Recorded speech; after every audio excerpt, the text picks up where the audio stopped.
2023, this year has whizzed past. As I get older and older, I realize life is gonna flash by quicker and quicker, making it more important to seize the moment. But just how do you do that when you're in a low frequency state and it feels like nothing is going for you? This is what I learned in the past year. It has been an emotional roller coaster with a lot more downs than ups. Even though I was in the country that I dreamt of coming to as a kid, there was an event that really flipped my world upside down. In this video, I want to look back and dissect my year and see if it was actually a good or a bad year.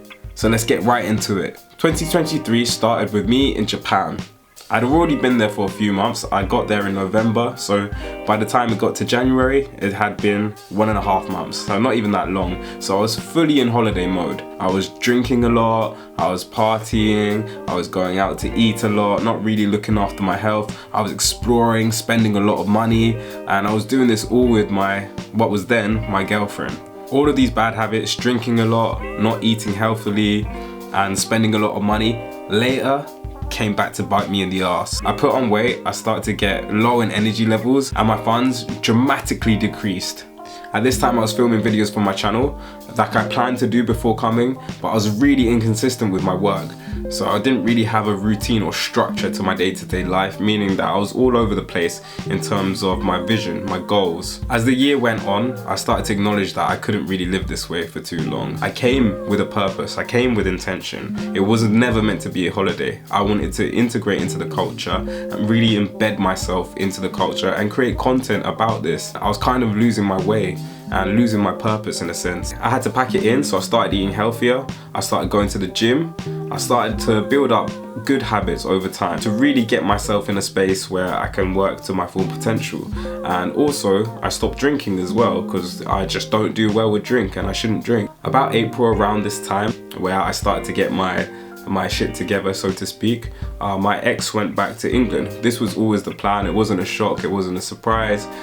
She was going back to finish off her studies and pursue a career. So I was alone in Japan, and to be honest, it wasn't that bad. I was still in contact with her. We were doing long distance messaging. I had time to do the things that I love to do. When you're with someone in a foreign country, like your other half, you are restricted in the things that you can and can't do. So I felt a little bit of freedom. I didn't have to think about her and her being alone in a foreign country, so it was just me on my own. I just had to deal with myself really, so it was a bit of a weight off my shoulders, but obviously I missed her a lot, and long distance isn't easy.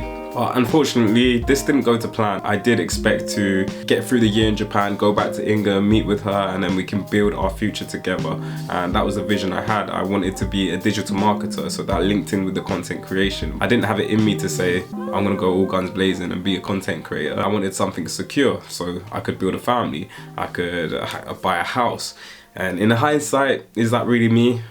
I don't think it is. I do crave security, but I want to do it in my own way. I've always wanted to do it in my own way. So unfortunately, it didn't really go to plan. She broke up with me in July, and of course that was so devastating. We were having problems in the relationship about our future together, both in different separate paths, but I was always sacrificing to mold myself to become what she wanted in her relationship, which is a stable partner that will get a job, stay in the same place, work, have a family, and all of that. And the family is something that is dear to me. I really want kids, but I also like the idea of traveling while I'm still young. I'm still 27. This is prime time to go traveling, explore the world before I settle down.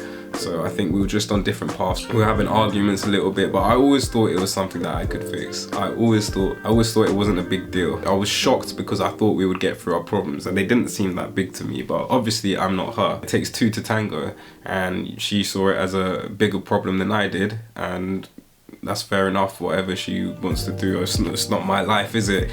I can't force her to be with me. 5-year relationship gone down the drain. 5 years. I mean, maybe to some people who are a bit older, that might not seem like a lot, but for someone who is 27, I've been with this girl since I was 22, just coming into my adult life, you know, early on in my adult life, and I was with her until I was 27, so of course I was devastated. This is someone that I thought would be the mother of my children. This is someone that I love very deeply. This is my best friend, you know, my best friend for 5 years, gone in an instant, in a flash, and all of a sudden, I was in Japan alone. You know, of course, I had friends there. These are connections that I've just made. Credit to them, they were amazing, helped me through the situation, but still, you still feel isolated and you're not going to be with them all the time. I was alone a majority of the time. You know, I go to work, come back home, the place is silent, you know, it's me and my thoughts all the way through the night, wake up in the morning, wake up to those negative thoughts again. Hands down, it is the hardest thing I've ever done in my life, but that is credit to the life I have, because I know people go through more difficult situations, and I'm very fortunate that this is the hardest thing in my life that I have to deal with.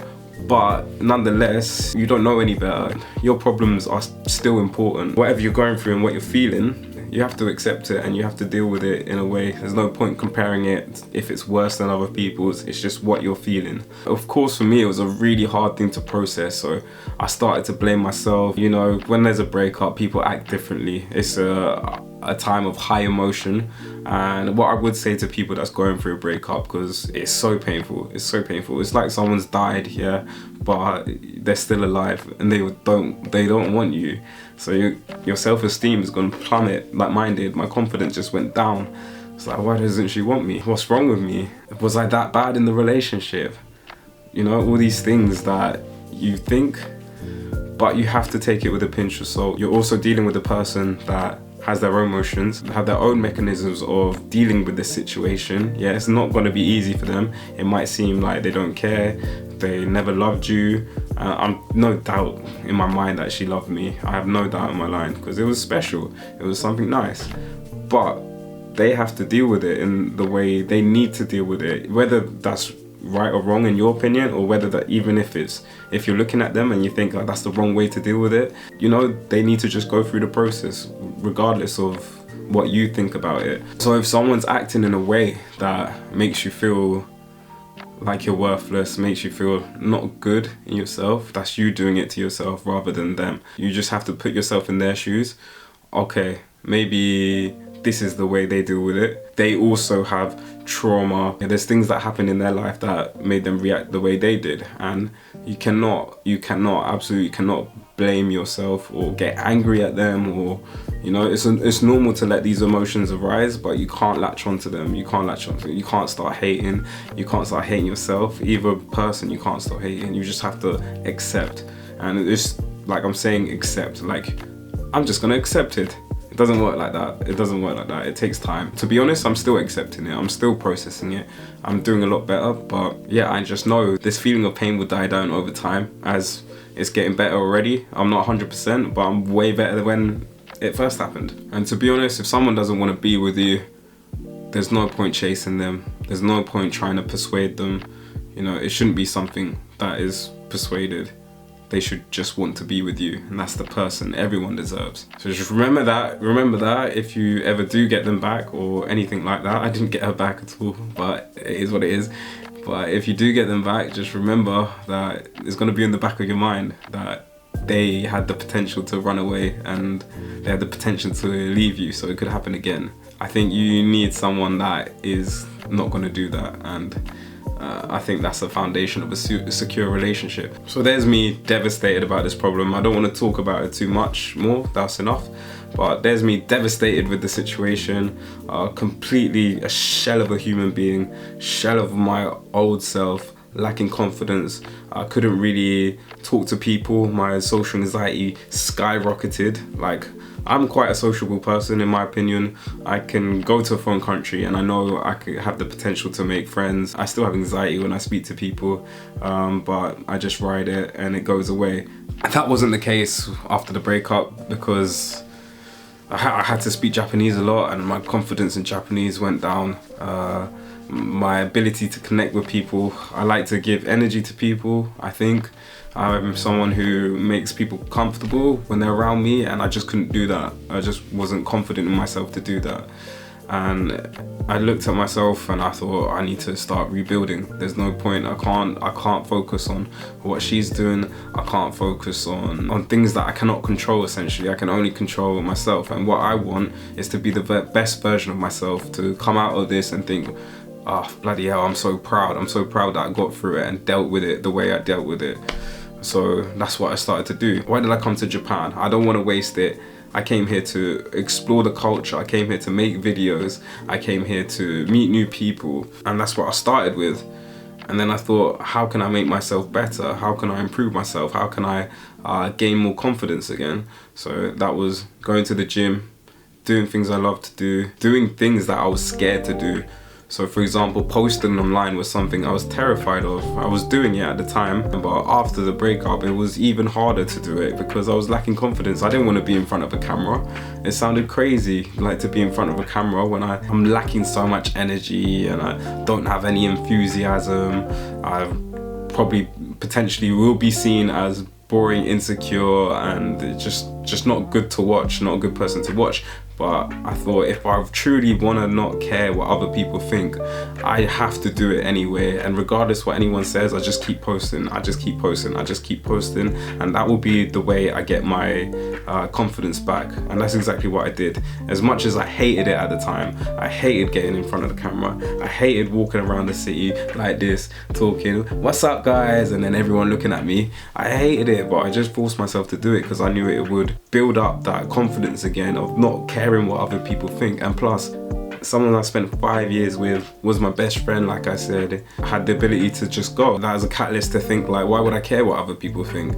Why would I care what a stranger thinks if someone close to me can go? Yeah, people are gonna come and go. So their opinion of you is also gonna go.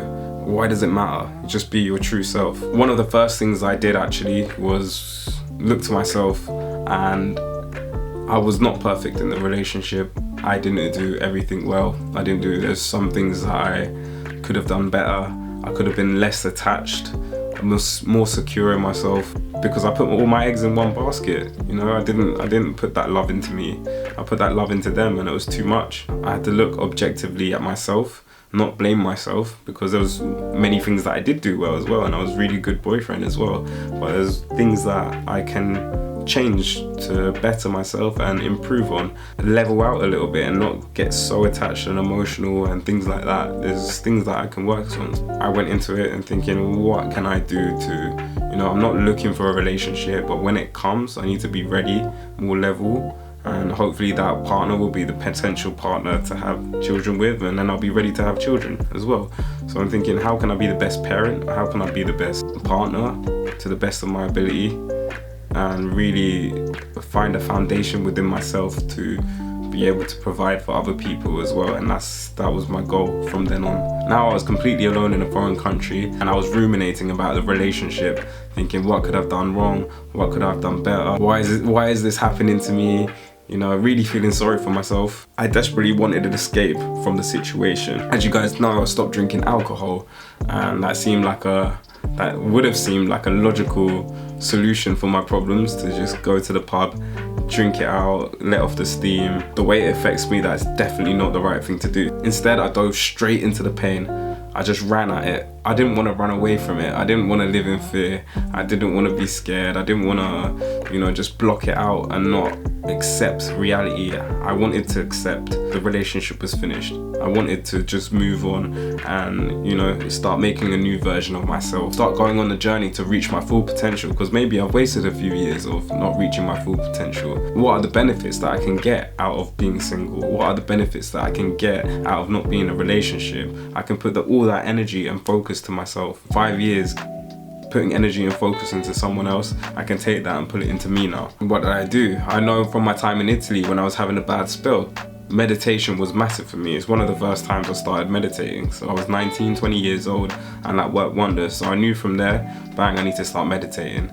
I did it here and there. Actually, while I was in Japan, I was doing it consistently. I did 15 minutes of meditation in the morning, 10 minutes at night. So that's 2 sessions. The reason why I did that is because 15-minute meditation in the morning, I would wake up with bad thoughts, really negative thoughts, just to let that bombard me and let me release it. I could get it out of my system in the morning at least, until it came back later, and that helped me ease into the day a bit more. And then 10 minutes at night, because obviously you overthink at night, everything's quiet. So again, 10 minutes of just sitting with it, letting it be and getting it out of your system and feeling whatever you have to feel, and then go to bed.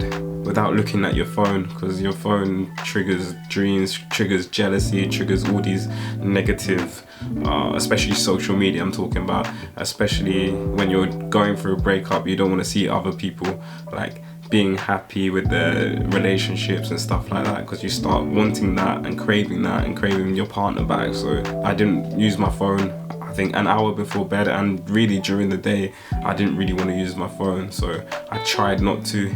The difficult part was posting on social media for my content, because I had to be on social media. I couldn't just avoid it completely, which was a hard thing to do. Yeah, I became aware of my insecurities. I identified them. I just watched the thoughts that came up and just asked the question, where is this coming from? Why am I feeling like this?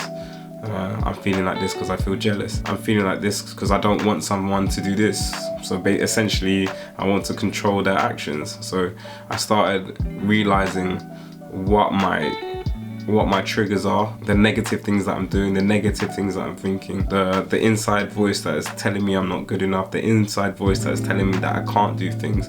I was just aware of it, and I realized that during that time, you can't really change the way you think. You can't control the thoughts, so they're gonna come up, but what you can do is act in a way that doesn't correlate to your thoughts. If your brain says you can't do something, for example, I still have this now, you can't make videos, the videos aren't good enough, you can't rap, your rapping's not good enough. Deep down, I know they are, I know they're not the best, but they're not the worst, they're decent level at the moment, and I want to get to the best. So I have to keep going if I want to get to the best. It's not the end product now. I don't want to get like millions of followers now anyway, because I don't think my stuff is good enough yet, but I know it will be good enough. Just doing it, just because the fact your brain says you can't do it, is one way to overcome it. Meditating is not enough. Meditations make you aware, but actions solve the issues. Actions is the thing that starts rewiring your brain, to giving you that self-confidence, to giving you that, you know, to making you feel like you are good enough. The actions, if you're sitting around laying in bed all day, it's going to be very difficult to tell yourself it's not good enough. If you hit the gym, if you start posting videos, if you do things that essentially you thought you could never do, you're going to feel like, wow, I'm so proud of you. Yeah, if your friends started doing that, if your friend's laying in the bed all day, and you'd be like, oh, you're not really helping yourself, mate. You know, you're not doing enough to come out of this issue. But then if you see your friend doing all these amazing things, you're like, whoa, I'm so proud of you, man. Look what you've done. Look what you're doing. You're feeling like crap, but you're really trying to get yourself out of it, and you're trying to enjoy life. Sometimes you just gotta look at yourself from an outside perspective. You gotta look at your inner voice as a child, essentially. Like a child complaining, whinging, whining. It's probably your child self anyway, from the trauma you've had as a kid and the conditioning that you've had as a kid. It is your inner child basically saying that you can't do things and stuff like that. So you got to show the child that you can do these things and you are able to do. You just say, don't worry, mate, I got it, chill out, I've got it, just watch me do it. But the thing is, I had a lot of pain and anxiety, but within that was a lot of motivation as well. I had a point to prove, not to other people, not only to her, but to myself as well.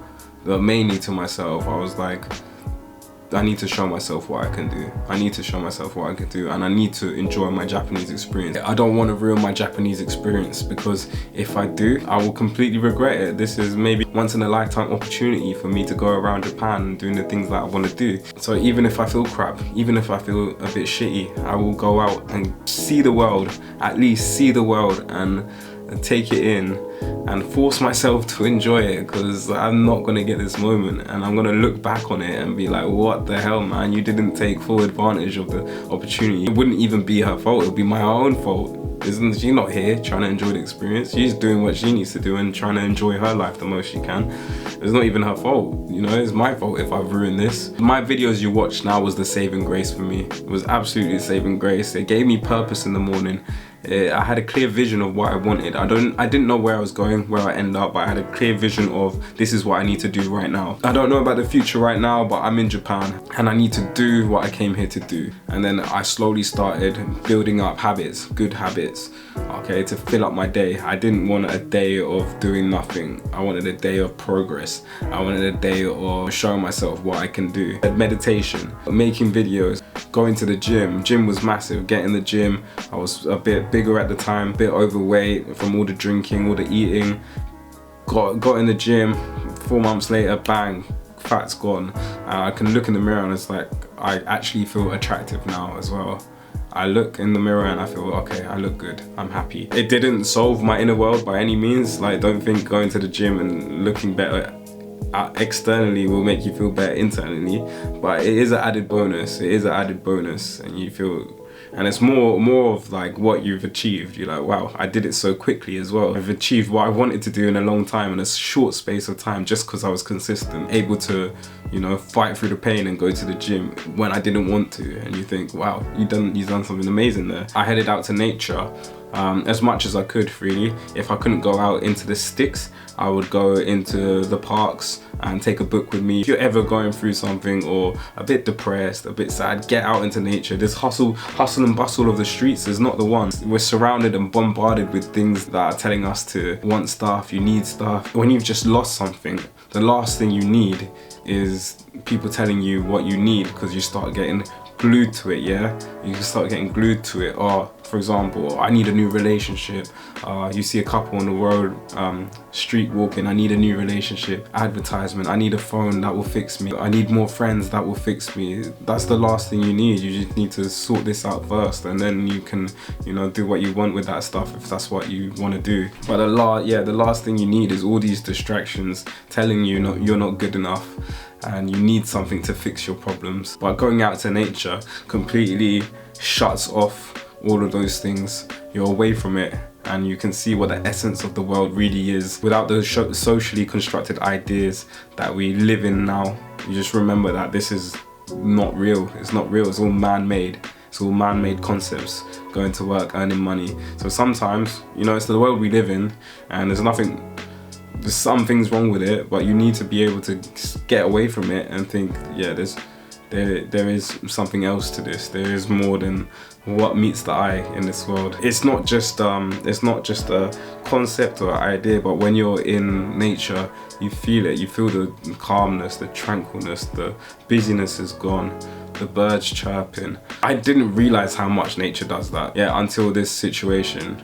I've always liked going out into nature, but I didn't notice the effect it had on my mood and my mentality. That's the same with the gym as well. I didn't really notice how much it could get me out of a bad thought cycle as well. I listened to YouTube videos and that, but it's the first time I actually felt it, because I was going through a bad situation that I would have negative thoughts all the time. But if I go to the gym or go into nature and come back, I feel a lot calmer and tranquil, and it's not completely running my life. It might still be there, but I'm not in a really bad place. I started writing lyrics again. So when I was young, I always write lyrics. It started with poems. How sweet, how cute. And I went into rap music. How rebellious. No, it's not like that. But that was my journaling for me, and that was me processing, and it was something just for me. Now I'm writing some stuff that I could potentially put out there. In that time, it was just for me to process my thoughts, process what I was thinking, trying to essentially talk myself through the breakup, through being alone in Japan. Yeah, trying to get myself into a good place. So I didn't do that all the time. I did that sometimes, but definitely when I wanted a release, I'd just do it and get it out of my system. I think journaling, you don't have to write lyrics. I think journaling is a good way to process things, especially when you're traveling, when you're alone, to give yourself time to think about things, to assess the situation that you're in, and it helps you build a clearer vision for the future. So if you're alone traveling, then I recommend doing that. As I added all of these things together, you can see my day is pretty much jam-packed. Mind you, I was working as well, so I was working full-time. When I say full-time, I finished most days at 3. I kind of finished on different times and different days. I was doing this all alongside my work. I didn't really have time to be bored. I didn't really have time to sit on my ass all day feeling sorry for myself. I was doing things that were benefiting me, and I'm like super happy with the way I reacted. It's exactly how I wanted to react. So now I can look back at that time and not feel like I've missed out in Japan, because I did so many things. I went to different cities, I went to different restaurants, you know, whilst cooking at home and making sure I'm eating healthy. Met amazing people. Although I was in a bad low frequency state at the time, I can look back on it and be like, whoa, you did a lot of things there, Ryan. You really proved something to yourself, and you know, you enjoyed the experience. I truly enjoyed the experience, even though I felt bad some days. Some days I felt bad all day, but there was days where I didn't feel bad. There was moments where I didn't feel bad, and moments where I just enjoyed it. And it really got me close to the people I was with out there, and my friends at home who gave me phone calls when I needed phone calls, who checked on me, and just made me feel really connected to the people around me, and my family. But that goes without saying, and my family as well. I feel even more connected with my family because everyone was just there to help share their experiences and really put me in the right direction. I'm talking about all the things I've done, but I would not have been able to do it without everyone guiding me and helping me. And you know, so if you guys are watching it, thank you so much. It was a team effort, essentially. It was me that did the actions, but it was a team effort. And this also tired me out. All of these things tired me out during the day, so I was able to get good sleep in the end. At first, it was difficult to sleep, and understandably, your mind's racing at 100 miles an hour. Because I wasn't drinking, I didn't really want to go to places where there was alcohol involved, so I did isolate myself for a long period of time. Maybe once a week I would see someone, which is alright, to be fair, but there's a lot of period to be alone with. And then after a while, when I felt more comfortable, I was able to go and socialize in, you know, settings where I would have felt uncomfortable not drinking alcohol. As soon as I got my confidence back, I went back into the izakaya. Not often, to be honest. I still don't go that often, but it's just nice to be around people and a group of people and chat and talk, and that's what it's about. Essentially, if you take the alcohol away, that's what anyone's doing anyway. It's not like they're doing anything different. It's good to go back into those environments and be secure in myself to know that I won't drink. It was really good to get my confidence back because it felt like it would never come back. It felt like I was always going to be stuck like that. But I came back pretty quickly after a month and a half. There's still things I could work on to become more confident. I still feel insecure sometimes. I still have self-doubt. I still get nervous before I post a video, Instagram post. The more I do these things, I think I can increase my confidence, increase not caring, and just go about my day the way I want to without feeling any shame for it.